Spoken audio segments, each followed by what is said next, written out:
Robin the Hood. Long ago, when the brave and kind King Richard went to war, England was ruled by his evil brother Prince John. He thought only about profit and forced his subjects to pay exorbitant taxes. And while Prince John got richer, the rest poor and needy. Anyone who dared to speak out against Prince John was outlawed and stripped of all rights. One of these outcasts was Robin Hood. Together with his merry friend Little John, he settled in the thick of Sherwood Forest. And so one day, two friends saw a royal carriage moving through the forest, surrounded by rhinos from the royal guard. "Look," Robin said to Little John. "Prince John is about to plunder Nottingham again. How can we get our hands on his treasury and distribute it to the poor?" "Invented. Let's dress up as fortune tellers." Prince John was sitting in the carriage, counting his gold, and his advisor, the treacherous Sir Hiss, perched nearby. "What fun it is to rob the poor to fill your pocket, isn't it?" hissed the snake. The prince chuckled. And then the prince heard voices. Looking out the window, he saw two strangely dressed women. "We are fortune tellers," one of them shouted. "Just 1 farthing, and we will predict your fate." Prince John smiled. He really wanted to know how soon his people would capture this vile robber Robin Hood. Little John lowered a glass ball on a fishing rod into the carriage through the window, and Robin Hood told Prince John to look at him until he was dizzy. Prince John fell asleep, and so did his guards, delighted at the unexpected respite. Little John quickly made a hole in the bottom of the king's chest and poured the gold coins into his pockets.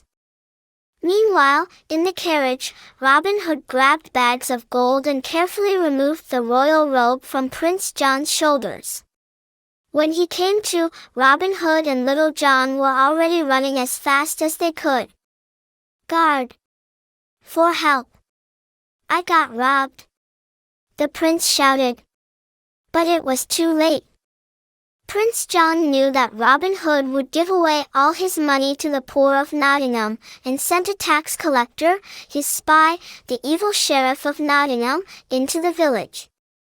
The cunning and cruel sheriff saw one of Robin Hood's friends, Father Tuck, enter the blacksmith's house, and went after him. And did not lose. Robin Hood sent Father Tuck to return some of his taxes to the blacksmith, who hid the gold coins in a plaster cast on his leg. But the sheriff found gold even there and ruthlessly knocked the coins out of his broken leg. "You cruel, heartless monster!" shouted Father Tuck, but the sheriff only laughed in response. Then the sheriff went to the rabbit house, where they were celebrating the birthday of one of the rabbits. The sheriff forced the birthday boy to open a box with a gift from his mother. It turned out to be gold, and the sheriff without thinking twice took it too. A few days later, Father Tuck rushed to Robin Hood and Little John with the news that Prince John was holding an archery tournament.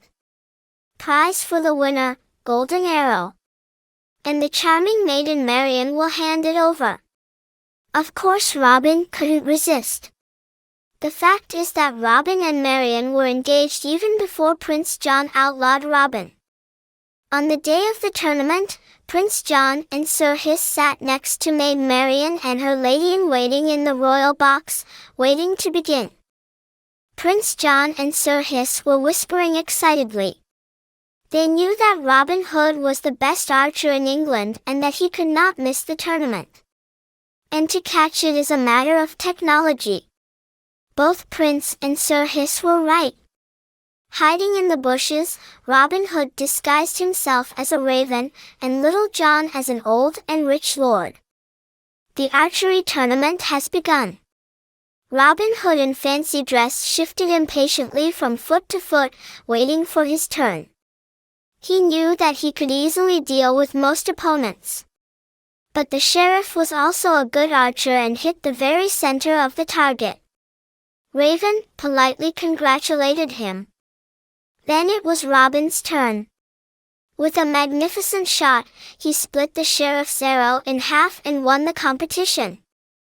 To the applause of enthusiastic spectators, the winner of the tournament marched to the royal box to receive the prize.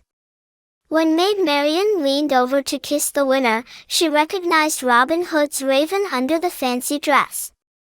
Unfortunately, the prince and Sir Hiss also recognized him. Prince John grabbed his sword, knocked off the hat and beak of the raven with it, and cut the suit. Maiden Marian looked at this with horror. "Grab him!" squealed the prince. Robin Hood and Little John were not going to give up and decided to sell their freedom dearly. Trying to grab Robin, the stupid rhinos only smashed the royal box. Robin managed to pull Maid Marian out of it, but Prince John had to get out from under the rubble on his own. The sheriff's next day was hectic. After the tournament failed, the prince ordered the sheriff to arrest all of Robin Hood's friends in Nottingham. Father Taka and the blacksmith were the first to be captured. The sheriff threw Father Tuck and the rest of Robin's friends into the castle's dungeon. The prince was going to announce Father Tuck's hanging the next day to lure Robin Hood out of hiding. Robin could not help but come to the aid of a friend. And in the castle a warm welcome awaited him. The prince gave orders to Sir Hiss. "Tomorrow all the guards must guard the scaffold. When the sheriff brings Father Tuck there, Robin Hood will definitely prove himself, and the guards must capture him at all costs." But Robin Hood has already visited the castle. Disguised as a blind beggar, he walked straight up to the vultures guarding the platform. Considering it completely harmless, stupid the guards blabbed to the beggar about the insidious plan of the prince. Upon learning of what the prince was up to, Robin realized that he needed to act immediately. He disguised himself as a guard and crept up to the sheriff, who was snoring at the entrance to the prison. Then, slowly and carefully, he pulled the keys from his belt. After giving them to Little John, Robin decided to visit Prince John in his chambers in the castle tower. And Little John rushed to open the prison cell. There he was met by happy prisoners. Prince John and Sir Hiss were asleep, and around the mountains lay the gold taken from the peasants. Glancing at them through the window, Robin knew what he had to do. Robin Hood took an arrow, tied a rope to it and fired at the window of a nearby tower. Father Tuck and Little John caught her and prepared to receive bags of gold from the prince's quarters. Sack by sack Robin ferried all the gold, after which he took up the rope himself. Sir Hiss, feeling vaguely uneasy, awoke. "And I saw Robin Hood with the last sacks of gold." "Master, wake up," squealed Sir Hiss. "Robin Hood is here." Sir Hiss did everything to detain Robin, and Prince John did not lag behind him.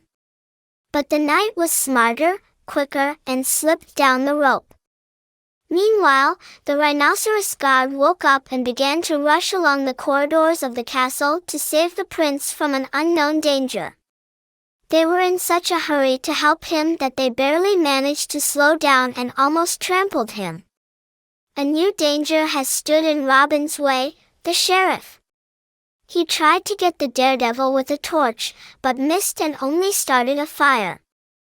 Robin quickly jumped off the tower into the moat and hid from the sheriff underwater. Prince John was beside himself with rage. His castle was on fire, his gold was gone, and worst of all, the hated Robin Hood was on the run again. Someone had to answer for this, and the unfortunate Sir Hiss was at hand at the prince. Shortly thereafter, Prince John's brother Richard the Lionheart returned and proclaimed himself King of England again. King Richard was told of the brave deeds of Robin Hood, who helped the common people of Nottingham and protected the people during the reign of the cruel Prince John. The king happily blessed the marriage of Robin Hood and Maid Marian. He even came to the wedding and, together with the residents of Nottingham, met the happy newlyweds at the exit from the church.